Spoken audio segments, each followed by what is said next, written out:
여러분 우리 욥기 말씀을 함께 묵상하도록 하겠습니다. 예수를 그리스도로 나의 왕, 나의 주인으로 고백하면서 하나님의 자녀로 살아가는 인생길이 여러분 우리가 바라는 대로 평평대로라면 얼마나 좋겠습니까? 내가 계획한 모든 일이 이루어지고 내가 손을 대는 모든 일이 성공을 하면 얼마나 좋겠어요. 아무런 어려움이나 궁핍함이나 결핍이 없이 그저 만족과 행복으로 가득 찬 인생이 되면은 얼마나 좋겠습니까? 예, 여러분 우리 한국에 샤머니즘이 많이 발달했죠. 샤머니즘, 한국 이 토속 종교의 특징 중에 하나는 비나이다. 예, 내가 비는 대로 이루어 주소서. 하나님 우리 자식들 잘 되게 하시고 우리 남편 가족들 건강하게 하시고 우리 사업 잘 되게 하시고 자녀도 공부 잘하게 하시고 예, 뭐 이런 거 비나이다 뭐 천지신명기 비나이다.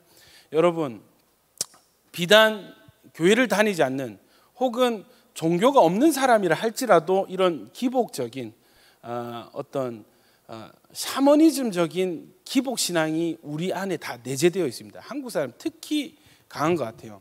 예, 한국뿐만 아니라 아시아권은 복 너무 좋아하죠. 예, 복을 너무너무 좋아합니다.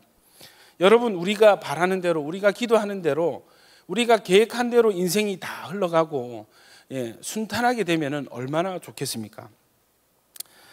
그런데 실상은 전혀 그렇지 않습니다. 삶에 여전히 고난과 어려움이 존재합니다. 예, 예수를 믿은 뒤에도요. 그리고 그에 더해서 예수 믿는 것 자체로도 고난의 이유가 되기도 합니다. 어제 점심 때 2030 셀장들과 식사하고 대화하는 시간을 가졌습니다. 하는 얘기가 직장 생활, 이 가정 생활의 고충들을 다 토로를 하는 겁니다.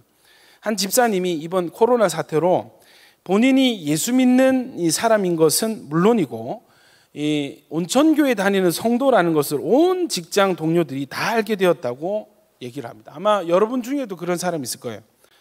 그러면서 하는 말이 이전보다 더 착하게 성실하게 살지 않으면 안 되게 되었습니다 하면서 막 허허 웃는 겁니다. 또 다른 집사님 이런 얘기했어요. 세상 사람들이 이상하게 세상 사람 참 이상한 게 본인들에게는 한없이 관대하고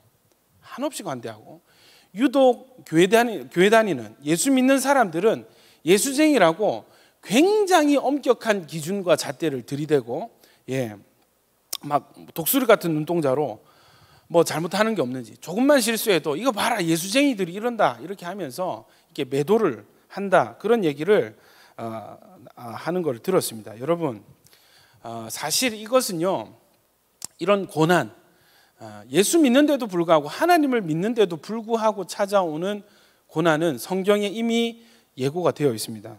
우리 요한복음 15장 18절 한번 읽어보겠습니다. 시작. 세상이 너희를 미워하면 너희보다 먼저 나를 미워한 줄을 알라. 여러분 우리가 기억해야 할 것이 무엇이겠습니까? 여러분 세상이요 예수님을 너무너무 미워합니다.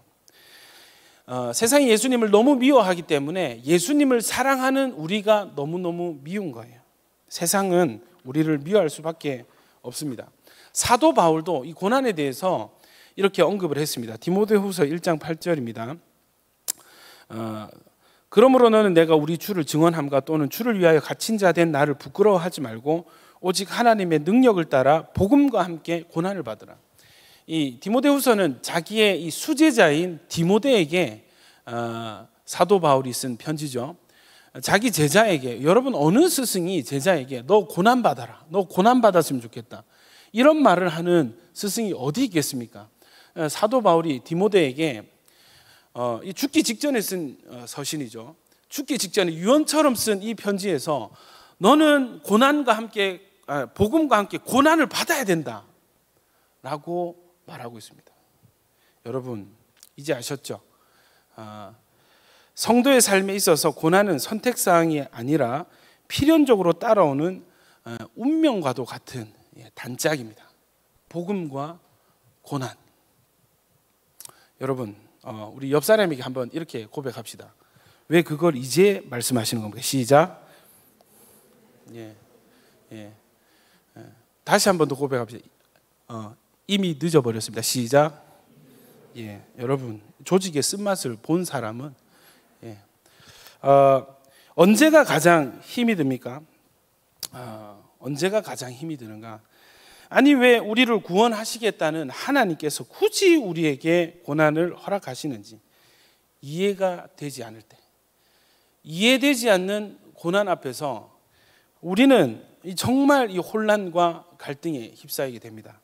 여러분, 내가 실수로 혹은 고의적으로 어떤 잘못을 해서 그 잘못 때문에 나의 잘못의 결과로 고난이 나에게 닥쳐오게 된다면 그것은 이해가 되는 거죠. 그래, 내가 잘못했으니까, 내가 실수했으니까 당연한 거야. 물론 힘이 들겠지만 납득은 가는 것입니다. 예를 들면 도박에 빠져서 재산을 탕진하게 되고 그로 인해서 물질적으로 굉장한 어려움을 겪게 되는 것, 이것은 뭐 누구 남 탓할 일이 아니죠. 내가 당연히 책임을 져야 되는 것입니다.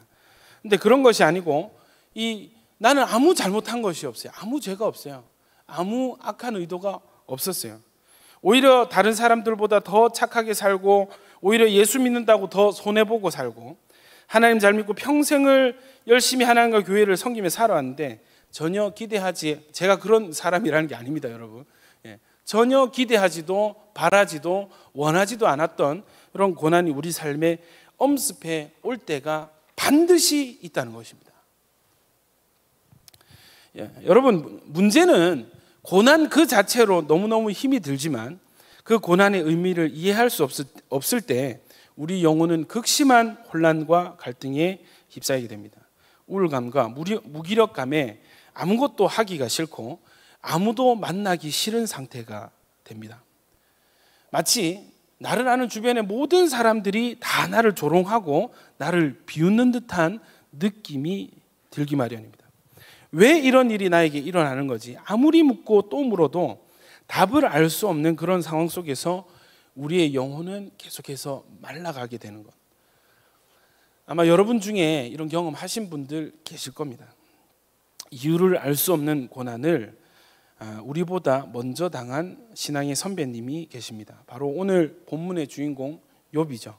욥은요, 성경이 인정할 정도로 대단한 사람이에요. 욥기 1장을 한번 펴보시겠어요? 욥기 1장 1절에 보시면 우스 땅에 욥이라고 불리는 사람이 있었는데 그 사람은 온전하고 정직하여 하나님을 경외하며 악에서 떠난 자더라. 욥을 소개하는 이 첫 줄이 욥은 온전하고 정직하고 하나님을 경외해서, 하나님을 두려워해서 아예 악에서 떠난 자. 여러분, 이거 뭐 거의 세례요한급 아니겠습니까? 하나님께서 복도 많이 주셨어요. 2절 보세요. 아들 7과 딸 3이 태어나니라. 소유물이, 여러분 이 숫자를 잘 기억하십시오. 요 아들, 이 자녀의 숫자와 요 물질, 이 짐승들, 가축의 숫자가 이 처음과 끝에 다시 한번 소개가 되는데, 요 숫자에 정확히 2배를 받습니다. 10명 그대로의 자녀들과 2배의 축복을 받게 돼요. 얼마냐면 소유물이 양이 7천이고 낙타가 3천이고 소가 500이고 암나귀가 500이고, 여러분 7,000마리, 3,000마리, 500결이 그러면 총 11,000마리. 여러분, 이거를 관리할 종들이 몇 명이 필요할까요? 아마 엄청 많은 숫자의 종들, 하인들이 그 집에 있었을 것 같아요. 엄청난. 그리고 이 11,000마리의 짐승들이 이 출산을 하기 시작하면 이 재산이 기하급수적으로 불게 되는 겁니다, 여러분. 그러니까 욥은 지금 이미 엄청난 축복을 받았고 앞으로 향후 전망이 기하급수적으로 재산이 늘어갈 상황이에요. 누가 주셨습니까? 하나님 주셨죠. 여러분, 이 정도 재력과 이 정도 재산이 있고 이 정도 인격과 이 정도 신앙을 가진 사람이라면 정말 남부럽지 않을 만큼 뭐 두려울 사람이 없죠. 법 없이도 살 수 있고 감히 대적하는 사람이 없을 것 같아요. 자기 마음대로 살아도 누구나 인정할 만한 그런 상황인 거예요. 여러분, 이건희 회장이 개인 차가, 수입차가 몇십 대가 있고, 개인 트랙이 있고, 그런 거 보면서 다 부러워하고, 그러면서 또 한편으로는 이건희니까, 삼성 회장이니까 그럴만하지, 이렇게 납득을 하거든요. 욥이 그런 사람입니다. 정말 자기 하고 싶은 대로 다 누리고, 자기 기준대로 살 법한 사람이 어떻게 살아가냐면 그 신앙의 단면을 보여주십니다. 4절 보십시오. 그의 아들들이 자기 생일에, 이 아들들의 각자의 생일인 거예요. 자기 생일에 각각 자기 집에서, 그러니까 큰아들이 생일이면 그 집에 온 가족이 다 모이는 거예요. 온 하인들, 막 친구들 다 부르는 거예요. 그래서 만약에 생일 겹치면 두 집에서 막 생일 잔치가 일어나는 겁니다. 예, 그 5절 보십시오. 그들이 차례대로 잔치를 끝내면, 잔치를 차례대로 끝낸대요. 예, 차례대로 잔치를 끝낸, 동시다발적으로 잔치를 여는, 예, 정말 그죠? 이 재력가들이죠. 근데 여러분, 잔치가 끝나고 나면은 이 욥이 아버지가 자녀들을 부릅니다. 얘들아, 그 재물을 가지고 이리로 좀 오렴. 예. 그들의 명수대로, 자녀 명수가 몇 명입니까? 10명이죠. 예. 제사를 10번을 드리는 거예요. 번제를, 예배를 10번을 드리는 거예요. 왜? 아버지 왜 이러십니까? 예. 아버지가 하는 말이, 욥이 하는 말이, 혹시나 너희가 잔치를 하다가 술김에, 혹시나 사람이 많은 틈에 실수로 마음으로 하나님을 욕되게 했을까 봐 그게 두려워서 번제를 드려야 된다. 하나님께 사죄하고 회개하는 제사를 드리자. 여러분, 어느 누가 생일 잔치 한번 했다고, 예? 여러분 노래방 친구들이랑 동창생들이랑 만나가지고 노래방 갔다 와서 회개 기도하고 그런 사람 있습니까? 예? 없잖아요. 게임하고 게임방 갔다고 혹시 내가 마음에 하나님을 욕되게 했을까 봐 교회 나와서 막, 예? 엎드려서 울고불고 막 땅을 치면서 기도하고 그런 사람 있습니까? 없습니다, 여러분. 욥은 이 기쁜 생일 잔치가 마친 뒤에 혹 나의 자녀들이 실수로 하나님 앞에 죄를 지었을까 봐 번제를 명수대로 드렸던 사람이에요. 왜요? 왜요? 그는 하나님을 존중하는 사람이었습니다. 그는 하나님을 두려워하는 사람이었습니다. 욥에게 하나님은 실제였어요. 여러분, 문제가 발생합니다.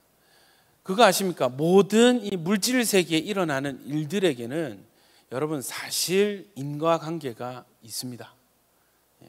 그러나 그 인과관계를 우리는 다 알 수 없습니다.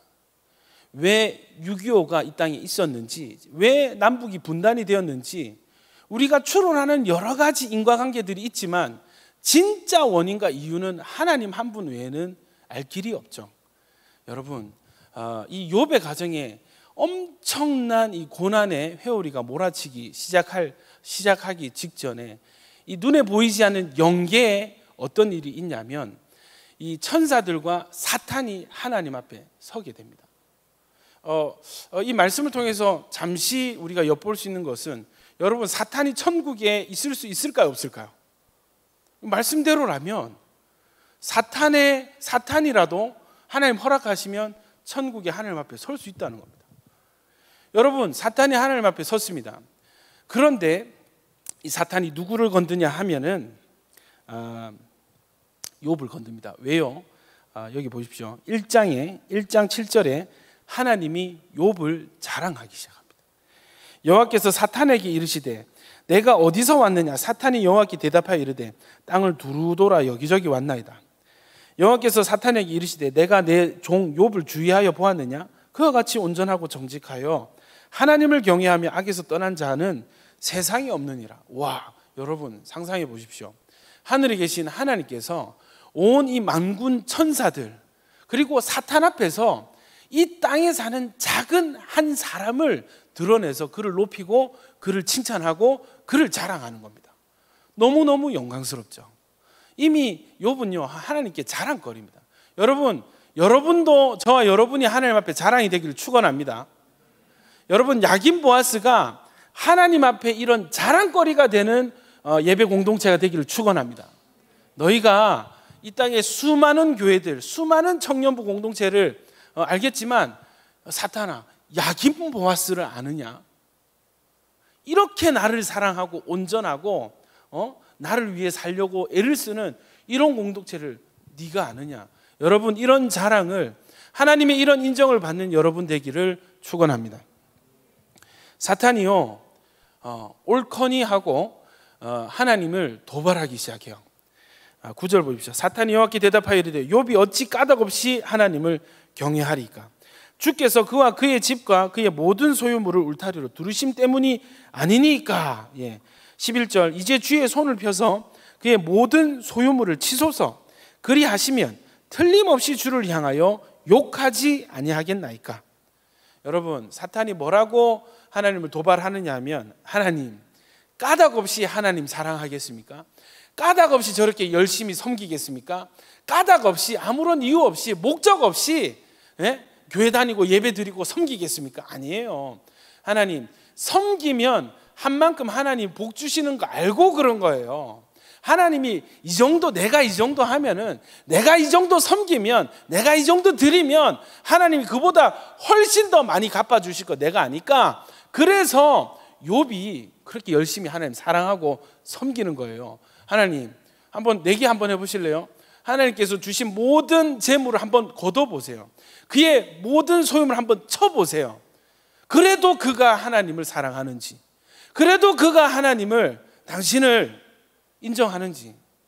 아닐걸요. 하나님께서 참 어이없게도 하나님께서 이 도발에 응하십니다. 오케이 하십니다. 한번 해봐라. 다만 그의 생명은 건들지 마라. 뭐만 건들 수 있어요? 사탄은 그의 소유물, 모든 그가 가진 모든 재산과 물질. 여러분, 물질은 강력한 힘이 있습니다. 사람을 자기의 영혼을 팔게 할 만큼 매혹적인, 물질은 곧 힘이죠. 물질은 곧 능력입니다.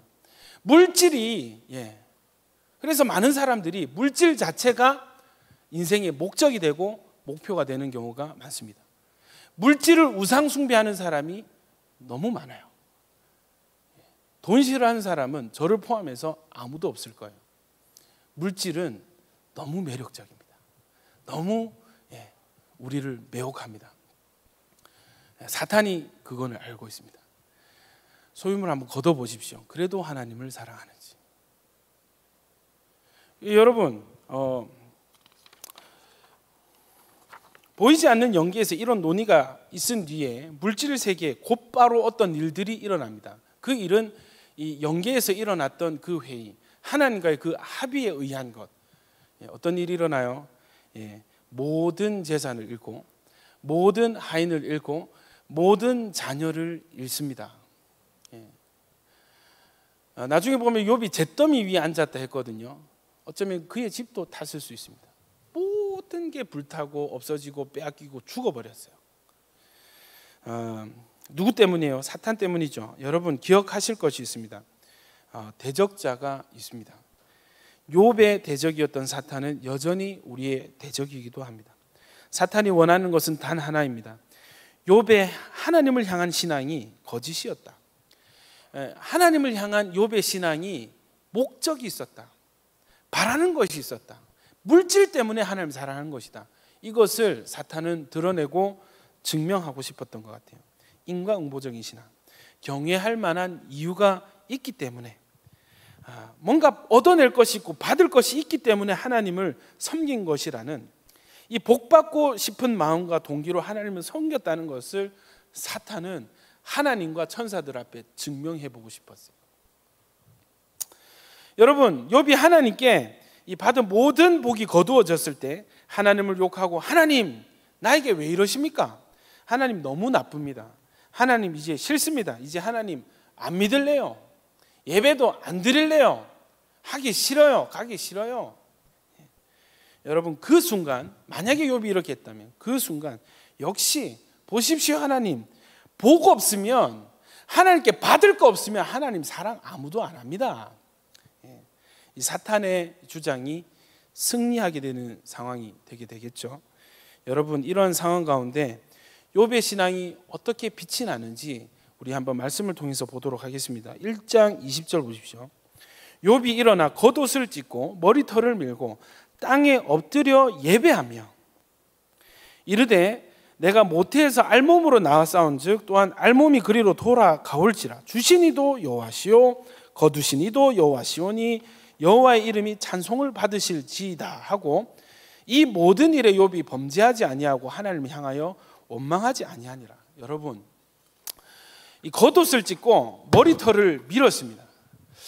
이 상황을 상상해 볼 때 이 비보를 전해 들었죠. 당신 아들들 다 죽었습니다. 당신 재산 다 사라졌습니다. 당신 하인들 다 죽고 도망갔습니다. 했을 때 옷을 으악 하면서 옷을 찢는 거는 그럴 수 있단 말이에요. 그런데 머리를 밀었다. 머리를 어떻게 밀었을까? 가위를 가져오시오, 칼을 가져오시오, 막 이렇게 잘랐을까? 제 생각에는 옷을 찢고 뭐 표현상에는 머리를 밀었다 하지만 머리를 쥐어 뜯은 겁니다, 여러분. 자기 머리를, 이 슬픔에 머리를 쥐어 뜯은 거예요. 그러고 나서 곧바로 해야 될 행동이 뭐예요? 우리가 어떤 뭐 신앙, 삶의 연수들이 다들 많이 안 되지만 우리 맥락을 예측을 할 수 있잖아. 옷을 찢고 막 고함을 지르면서 머리를 뜯고 땅에 엎드렸어. 그 다음부터 해야 될 거 뭐예요? 통곡을 하고 땅을 치고 꺼이꺼이 울거나 누구 욕을 한다거나 원망을 한다거나. 근데 여러분, 오늘 말씀에 뭐라고 얘기하냐면 겉옷을 찢고 머리털을 밀고 땅에 엎드려 예배를 했다고 합니다. 이해가 되십니까, 여러분? 이 이해할 수 없는 고난 속에서 욥은 이해할 수 없는 예배를 드리는 거예요. 그리고 나서 예배를 한참 드린 뒤에 뭐라고 고백을 하냐면 주신 이도 여호와시오 거두시는 이도 여호와시오니 여호와의 이름이 찬송을 받으실지어다. 여러분, 이 문맥이, 이 맥락이 연결이 되십니까? 너무 자연스러우십니까? 저는 전혀 그렇게 보이지 않습니다. 너무 뚱딴지 같고, 하나님도 하나님인데 욥도 참 이상한 것 같아요. 여러분, 우리가 예배를 생각할 때에 참 기쁘고 감사한 일이 있어. 예배하고 싶다. 맞습니다. 그러나 우리가 성경의 많은 케이스들을 볼 때 예배는요, 예배할 만할 때에만 예배하는 것이 아닌 것 같아요.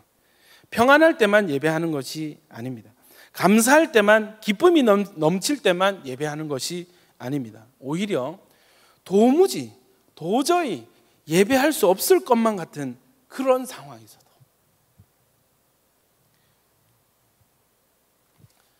도저히 예배가 가능할 것 같지 않은 그런 상황에서도 올려드리는 그 예배야말로 하나님의 주권자 되심을 인정하고 나타내는 그런 예배가 되게 되는 것입니다. 욥이요 1장 21절에 보십시오.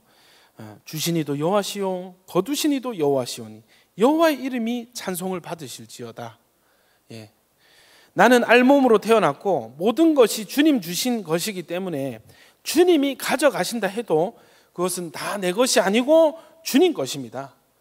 그렇기 때문에 여전히 나의 모든 것을 주님께서 가져가신 뒤라도 여전히 하나님의 이름은 찬송을 받으셔야 됩니다. 여러분, 이렇게 고백하는 거예요. 감사할 때만, 감사할 만한 일이 있을 때만 드리는 감사는요, 여러분, 그것은 당연한 것입니다. 그러나 감사할 수 없는 상황 가운데 하나님께 감사를 드린다는 것은, 이것은 하나님을 향한 신뢰가 아니고서는 할 수 없는 것입니다. 믿음이 아니고서는 가능하지 않은, 불가능한 예배입니다.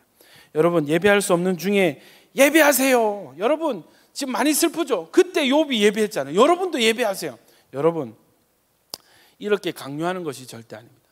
그것은요, 형식적이고 율법적이고 강요받는 예배, 그냥 행위일 뿐이에요. 제가 여러분과 나누고 싶은 것은 이것입니다. 신앙의 자세는요, 한 번의 결단으로 나아지는 것이 아닙니다. 이 신앙의 자세는 그의 평생 가운데, 일상 가운데, 욥의 내면 가운데 이 다듬어진 보석과 같은 신앙이고 그의 중심입니다. 단순히 에라이 뭐 예배나 하자, 못 자겠노 예배나 하자, 예배하라니까 예배하자, 이게 아니라는 거예요.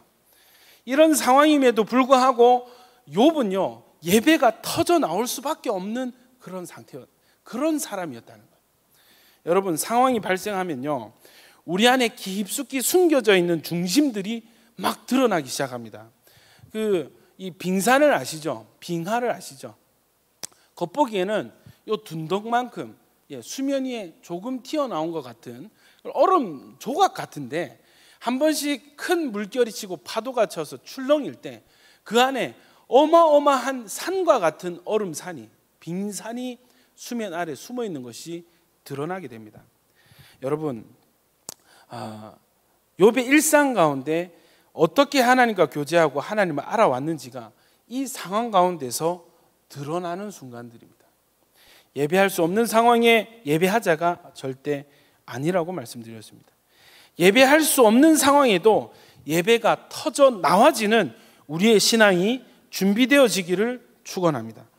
도무지 찬양할 수 없는 상황에도, 그럼에도 불구하고 하나님을 찬양하는 여러분이 되시기를 축복합니다. 여러분, 욥의 고난이요, 여기서 끝이 나는 게 아닙니다. 정말로 엎친 데 덮친 격입니다. 2장을 보십시오. 또 하루는 하고 시작을 해요. 또 하루는.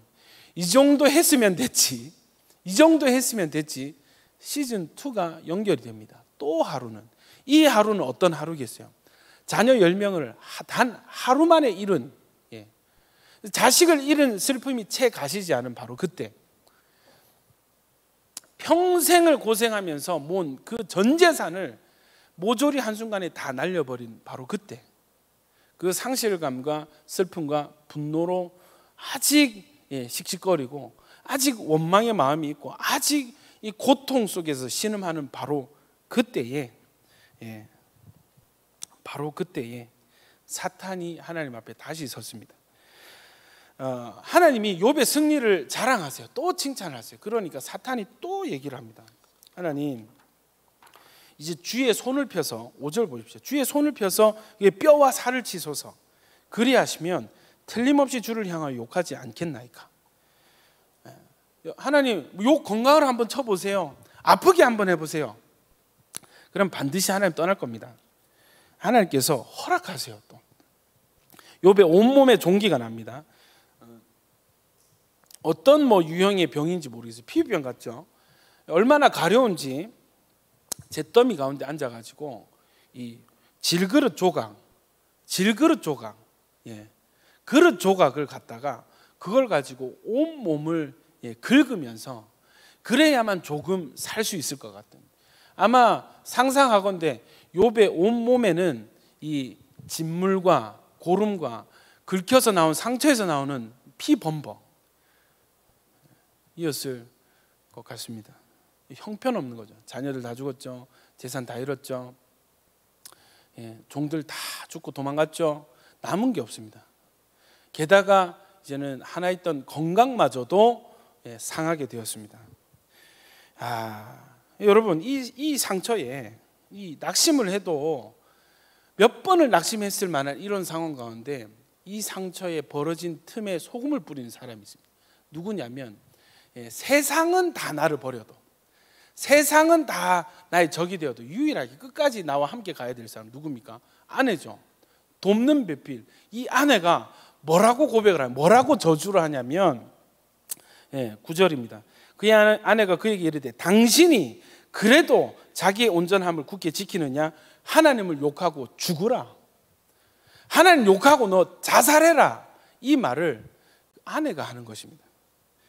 당신이 그래도 자기의 온전함을 지키느냐? 그래도 너 예수 믿을래? 그래도 너 하나님 자녀로 남을래? 그래도 교회 갈래? 그래도 예배할래?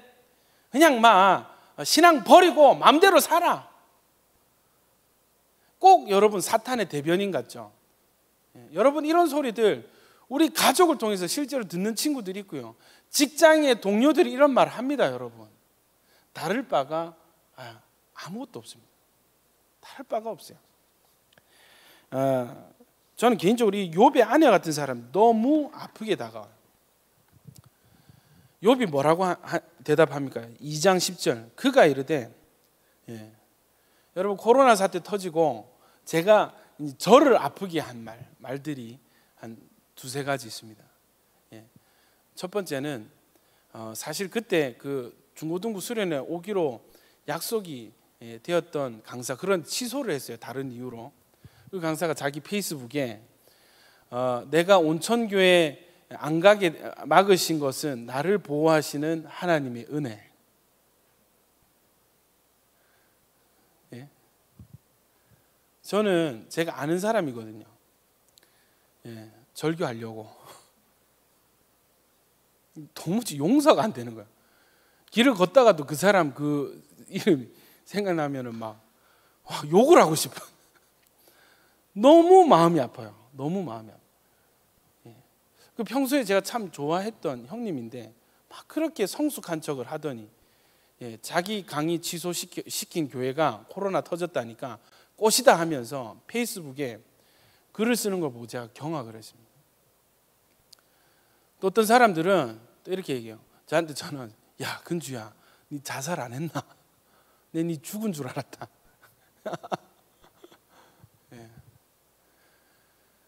또 어떤 분은요, 우리 자녀가 청년부 수련회 안 간 덕분에 우리 자녀는 코로나에 걸리지 않았다. 열받죠? 욥의 아내와 같은 사람들이 우리 주변에 있습니다, 여러분.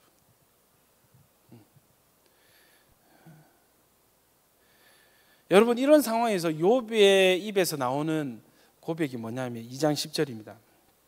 그가 이르되 그대의 말이 한 어리석은 여자의 말과 같도다. 우리가 하나님께 복을 받았은즉 화도 받지 아니하겠느냐 하고 이 모든 일에 욥이 입술로 범죄하지 아니하니라. 그래도 욥은 하나님 편이었습니다. 이까지 왔는데도 욥은 여전히 하나님 편이었어요. 하나님을 변호하고 하나님을 옹호하고 하나님을 인정하고 있는 것입니다. 여러분, 이게 설교 한번 잘 들어서 예배 한번 잘 드려서 나와질 만한 중심일까요? 저는 그렇게 생각하지 않습니다. 요거 뒤에 말씀드리겠습니다만은 여러분, 우리는 행위적으로 이런 것들이 나오는 것이 아니라 이런 행위가 열매로 드러날 수밖에 없는 그 씨앗, 그 본질, 그 중심이 우리 안에도 있어야 된다는 것입니다. 아멘이십니까? 저는요, 야긴 보아스가 신앙의 목표를 잡을 때 적당한 수준이 되지 않았으면 좋겠습니다. 여러분, 우리가 신앙에서 신앙의 어떤 달려나갈 모델과 본받을 모델을 설정을 한다고, 내가 선택을 한다고 했을 때 적당한 수준, 막 이렇게 실수하고 잘못하고 그래 막 부족한데도 하나님이 은혜로 세우시고, 물론 은혜가 있죠, 여러분. 은혜가 있습니다. 우리가 연약하고 부족해도 여전히 하나님 우리를 세우시고 우리 일으키십니다. 아멘이십니까? 그러나 우리의 신앙 목표가 그 정도가 되어서는 안 된다는 거예요. 여러분, 바울이 있잖아요. 다니엘이 있잖아요. 끝까지 주를 위해서 달려가고 한 번도 넘어지지 않은 그런 사람들이 있습니다. 여러분, 왜 우리의 신앙 목표를 굳이 낮게 세팅을 하고 설정을 해서 은혜만 강조해야 되겠습니까? 여러분, 저는 우리의 신앙이 욥과 같은 신앙, 아멘입니까? 그것이 우리 목표가 되었으면 좋겠어요. 이왕 신앙생활 할 거, 여러분 인생 한 번 사는 것 아닙니까? 하나님이 우리에게 2번 주신 것이 아니라 한 번 주신 인생 아닙니까? 여러분, 제가 목회 지금 앞으로 계속 하겠지만 사역요 한 번 하는 겁니다. 섬기는 건요 한 번입니다. 인생 한 번이에요. 사명도 한 번입니다. 어떻게 사시겠어요? 적당하게 진짜 사탄이 원하는 것처럼 주니까, 복 주니까, 풀리니까, 잘 되니까, 그 정도 신앙요. 여러분, 그 정도 그 신앙을 사탄이 드러내고 싶어서 안달이 났어요. 지금 사탄이 야, 너 그 정도지, 너 이 정도지, 이 정도 나 알고 왔어 했을 때 욥의 중심이 튀어나오는 저와 여러분이 되기를 축원합니다. 한 번이잖아요. 한 번. 예수 믿고 사는 인생 한 번입니다. 여러분, 돌이킬 게 없어요. 돌아갈 다리가 없어요.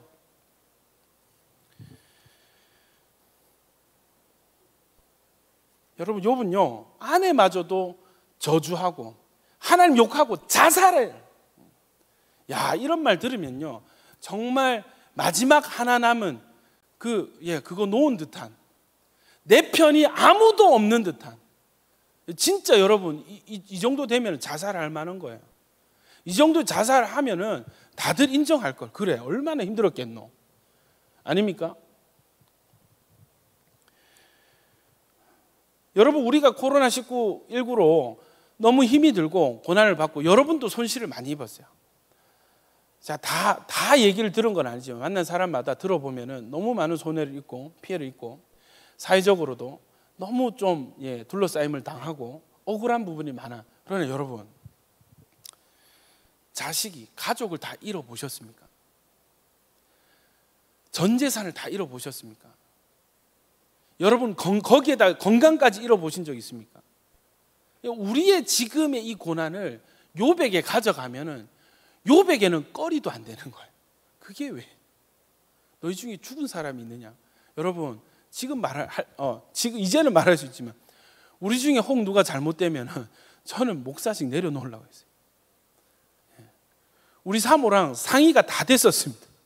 여보, 어떻게 내가 이 지경을 이렇게 해놓고 내 책임 면피할 수 있겠냐? 내가 어떻게 뻔뻔하게 설교할 수 있겠냐?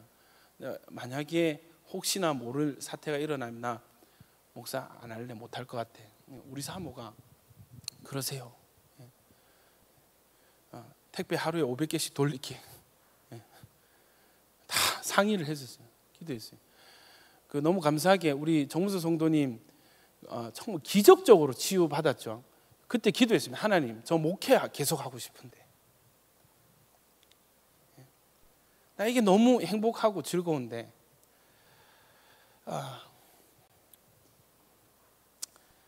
저 목회 계속하게 하실 거면 살려주십시오. 살려주십시오. 온 성도가 9시마다 기도했습니다. 여러분 기도하셨죠? 다들 울면서 하나님, 정문석 성도님 살려주십시오. 여러분, 어떤 목사님 전화 와가지고 사람이 살아야지, 죽으면 이게 문제가 달라진다, 막 이런 말씀도 막 하시고요. 여러분, 누가 제 마음 알겠어요? 어느 날 그 산소호흡기로 의지해서 하시던 분이 소식이 들려오는 거죠. 자가호흡을 시작했습니다. 깜짝 놀랐습니다. 그 다음 날 응급실에서 일반 병동으로 옮겼습니다. 와, 깜짝 놀랐습니다. 가족분과 통화를 하는데 의사 말로는 최소 2주 있어야, 최소 2주 뒤에라야 뭐 겨우 태어날 수 있을 겁니다. 이틀 뒤에 태어나시는 거예요. 할렐루야. 하나님께서 정말 주권적으로 일하셨어요. 아시죠? 입원하실 때 담임 목사님에게 예수님 만나고 돌아오겠습니다 했는데 진짜 그 혼수 상태일 때 예수님 만나셨어요. 간증 다 보셨죠? 진짜 예수님 만나고 돌아오셨어요. 여러분, 이 사건 중에 예수를 만나시고 한 영혼이 주를 향하여 회의를 가지고 도무지 믿음이 생기지 않는 이 영혼을 죽음의 상황에서, 죽음의 문턱에서 만나주시고 회심하게 하시고 믿음의 확신으로 건강하게 돌아오게 하신 이 일이 온천교회에 일어났다라면 여러분, 코로나19 사태는 하나님의 목적과 선한 목적과 계획이 있는 것입니다. 할렐루야. 문제는 우리죠, 여러분. 여러분, 너무나 억울하고 화가 나는데 아무리 하나님을 원망하려고 해도, 아무리 하나님을 욕을 하려고 해도 입술이 떨어지지 않는 욥의 그 신앙, 우리가 본받기를 소원합니다. 도무지 예배할 수 없는 상황에 어떻게 입을 열었는데 입술에서는 원망과 욕이 아니라 찬양이 터져 나오는 저와 여러분이 되시기를 축원합니다. 여러분, 고난 가운데 예배 안 한다고 제가 멱살을 잡고 신앙이 왜 이거밖에 안 됩니까? 절대 그렇게 하지 않겠습니다. 같이 울고 위로하고 공감할 것입니다. 제가 말씀드리는 것은 우리 신앙의 목표라는 것입니다. 이런 신앙도 있더라는 것이죠. 아멘이십니까? 자, 여러분, 우리가 본받아야 할 욥의 신앙 첫 번째는요, 이것이 가장 중요하고 유일한 기준입니다. 한번 따라 하시겠습니다. 하나님이 누구신지를 정확히 아는 신앙. 여러분, 우리는요, 하나님이 누구신지를 정확히 알 때 우리는 고난 속에서도 신앙을 지켜낼 수 있고 그것을 하나님은 승리, 이기는 것이라고 말씀하고 계십니다. 여러분, 승리는요, 고난을 이겨내는 것이 절대 아닙니다. 다시요. 여러분, 우리가 이겨야 될 싸움에서 우리의 승리는 고난 그 자체를 이겨내고 극복하는 것이 아닙니다. 우리의 승리는 고난 속에서도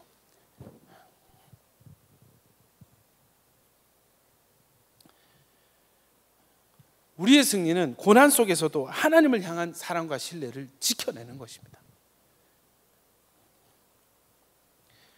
어떤 사람이 승리할 수 있는가? 여러분, 진짜 하나님을 아는 사람은 하나님을 떠날 수가 없습니다. 진짜 하나님이 어떤 분인지를 아는 사람은 하나님을 배신할 수가 없습니다. 진짜 하나님을 아는 사람은 예배하지 않을 수가 없습니다. 사랑하는 야긴보아스 여러분, 우리가 하나님을 아는 사람이 되기를 축원합니다. 호세아서 6장 3절 말씀을 우리의 결단으로 한번 읽었으면 좋겠습니다. 시작. 그러므로 우리가 여호와를 알자. 힘써 여호와를 알자. 그의 나타나심은 새벽 빛같이 어김없나니 비와 같이 땅을 적시는 늦은 비와 같이 우리에게 임하시리라 하니라. 여러분, 여호와를 힘써 알아가는 청년들 되시길 축원합니다. 욥이 고백하는 하나님이 어떤 분이신지, 욥이 어떤 하나님을 알았는지 한번 우리 보도록 하겠습니다. 여러분 보십시오. 고난의 의미는요, 모릅니다. 아마 죽을 때까지 이 고난의 의미를 모르는 채 천국 갈 확률이 더 높습니다. 여러분, 단순히 이 코로나19 사태뿐만 아니라, 단순히 어떤 욥의 환난과 고난뿐만 아니라, 우리 그냥 평범해 보이는, 너무나 멀쩡해 보이는 사람들조차도 이 자기 인생을 고난으로 해석을 한 사람들이 너무 많아요. 제가 한 번씩 전화 신방을 하는데, 목사님 제 인생 망했어요. 이런 이유로 저는 망한 인생이에요. 저는 소망이 없어요. 미래가 없어요. 이런 말 하는 친구들 꽤 많이 만납니다. 그런 거 없어도 하나님, 저는 왜 이런 가정에서 태어났을까요? 저는 왜 이런 가정에서 태어났을까요? 저는 왜 이런 부모님 밑에서 태어났을까요? 우리 집은 왜 이렇게 힘들고 어렵고 문제가 많습니까?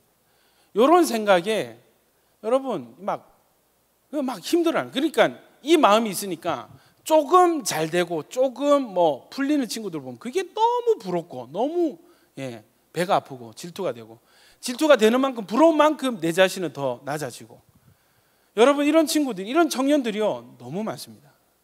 너무 많습니다. 여러분, 김 빠지는 얘기지만 죄송하지만 여러분이 왜 그런지 죽을 때까지 모르고 죽을 경우가 그 확률이 더 높습니다. 아마 고난의 의미 해석되지 않는 고난들이 더 많을 겁니다.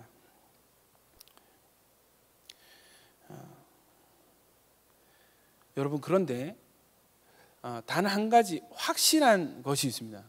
우리는 고난의 의미를 다 몰라요. 그러나 하나님이 어떤 분이신지는 분명히 알 수가 있습니다. 다시요. 내 문제의 원인, 내 고난의 의미, 내 인생의 어려움의 출처들 끝까지 모를 확률이 높습니다. 그러나 하나님이 어떤 분이신지는 분명히 알 수 있습니다. 아멘이십니까? 이 하나님을 아는 이 지식이 이 고난의 이 불확실한 의미를 이길 수 있습니다. 자, 그래서 우리가 해야 될 것은 뭐냐면, 알고 싶어도 알 수 없는 것들에 집중하지 말고 반드시 알아야만 하고 알 수 있는 것에 집중해야 됩니다. 그것이 무엇입니까? 힘써 여호와를 알아가는 것. 여러분, 욥이요 하나님을 알았어요. 내가 왜 이런 고난을 통과해야 되는지 나는 지금 모르겠어. 그러나 이 고난이 하나님이 허락하신 연단의 과정이라는 것은 욥이 분명히 알았습니다. 우리 욥기 23장 오늘 본문 보십시오. 23장 8절 보십시오. 8절부터 보시면, 그런데 내가 앞으로 가고 그가 아니 계시고 뒤로 가도 보이지 않고 왼쪽에서 일하시나 내가 만날 수 없고 그가 오른쪽으로 돌이키시나 배울 수 없구나.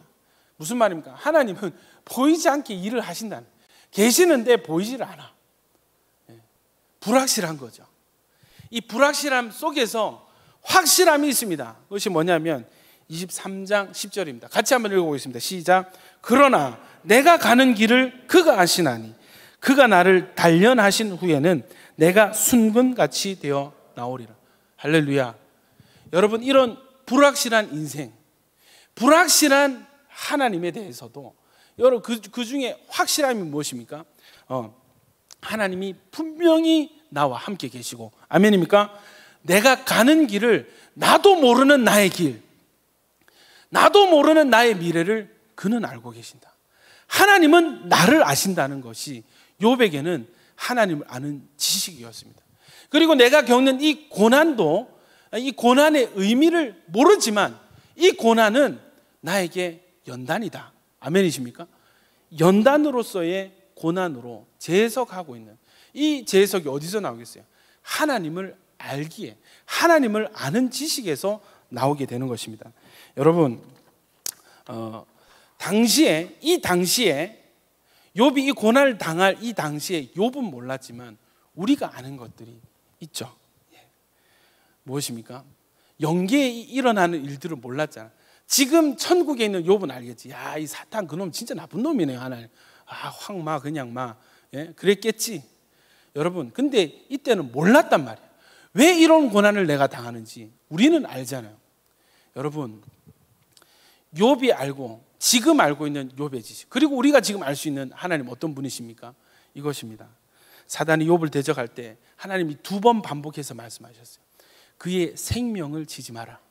그의 몸은 건들지 말아라. 여러분, 하나님은 사탄이 욥의 대적자로 섰을 때 하나님은 욥의 편이셨습니다. 아멘이십니까? 욥의 편이셨던 그 하나님께서 지금도 저와 여러분의 편이 되신 줄 믿습니다. 하나님은 선하십니다. 하나님은 우리 편이 되십니다. 하나님은 이 고난을 연단으로 사용하십니다. 하나님은 우리의 미래를 알고 계십니다. 그리고 가장 중요한 것은요, 하나님은요 선하신 분이십니다. 할렐루야. 이 하나님을 아는 사람, 이 하나님을 진짜 아는 사람은요, 고난 중에도 소망으로 고개를 들 수 있습니다. 예배할 수 없는 그 상황 가운데서도 예배할 수 있습니다.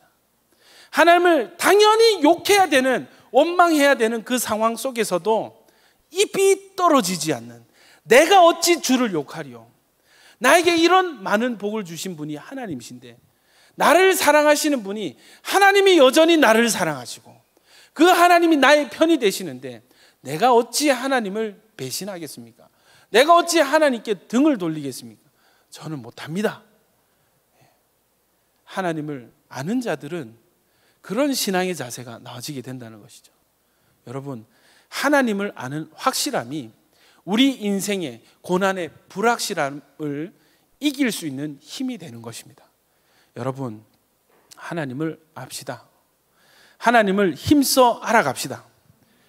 욥의 그 중심을 담기를 소원합시다. 우리 말씀을 맺기를 원합니다.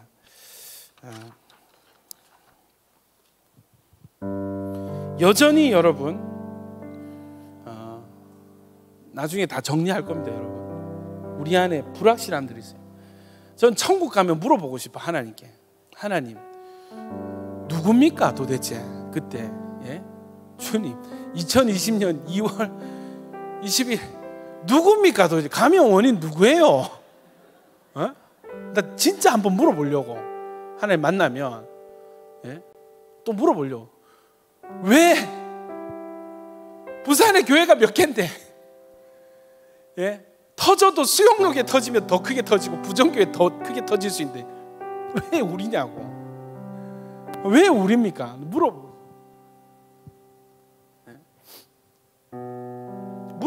천국 가면 누구누구 신천지인지, 주석은 누구누구인지 다 물어보려고.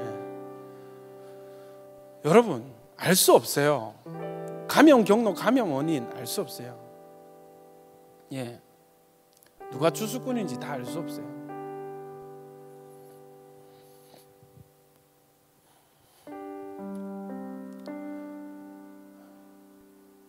그런 것들에, 그런 불확실한 것들에 제 시간과 저에게 주어진 기회를 낭비하지 않으려고 결단했습니다. 내가 해야 되고 할 수 있는 것, 주님께서 원하신 것, 그게 무엇일까 고민했을 때 이거밖에 없어요. 여러분, 하나님은 우리가 하나님을 알기를 원하세요. 어떤 자세로? 힘써 여호와를 알기를 원하세요. 여호와를 아는 사람은, 여러분 제가 하나 예언할까요? 앞으로 더한 상황들이 더 올 것입니다. 예수 믿는다는 이유로 우겨 쌓임을 당하고 둘러싸이고 막 회사 잘리고요. 여러분 엄청난 일들이 많이 남아 있습니다. 이 너무나 무지막지한 그런 상황들, 고난의 상황들 이겨낼 수 있는 힘은 여호와를 아는 지식. 하나님이 어떤 분이신지를 알 때 나는 도저히 신앙을 포기할 수가 없고, 하나님을 향한 사랑을 그칠 수가 없고, 도저히 예배하지 않을 수가 없는, 오늘 예배에 내 목숨이 걸려있다 하더라도 나는 교회를 향해서 발걸음을 옮길 수밖에 없는, 여러분 이 원동력, 이 힘이 어디에서 나온다 생각하십니까? 성경은 여호와를 알 때, 욥이 하나님을 알 때 그는 하나님을 저주할 수가 없어요. 욥이 하나님을 알 때 욥은요, 예배할 수 없는 바로 그때 예배가 터져나오고, 하나님 선하신 하나님 찬양합니다. 하나님 주권자입니다. 모든 것이 다 하나님 뜻입니다. 하나님의 소유입니다. 할렐루야. 여호와를 아는 것이 힘이요 능력인 줄 믿습니다. 여러분, 이 코로나19 사태를 이제 변곡점을 우리가 돌아야 됩니다. 치유와 회복으로 달려나가야 됩니다. 신앙의 목표가 필요하듯이 우리의 방향성 필요합니다. 저는요, 이 호세아서 6장 말씀, 힘써 여호와를 알자. 주님 알겠습니다. 코로나19를 통해서 더 하나님께서 우리에게 더 가까이 오라고, 더 분명히 알라고 손짓하시는 그 음성, 하나님 내가 응답하겠습니다. 여호와를 아는 능력 있는 승리하는 온천교회 야긴보아스 되시기를 축원합니다. 우리 이 찬양 한번 같이 고백하고, 이것을 나의 신앙 고백으로 하나님 앞에서 나의 결단으로 좀 올려드렸으면 좋겠습니다. 내 평생 사는 동안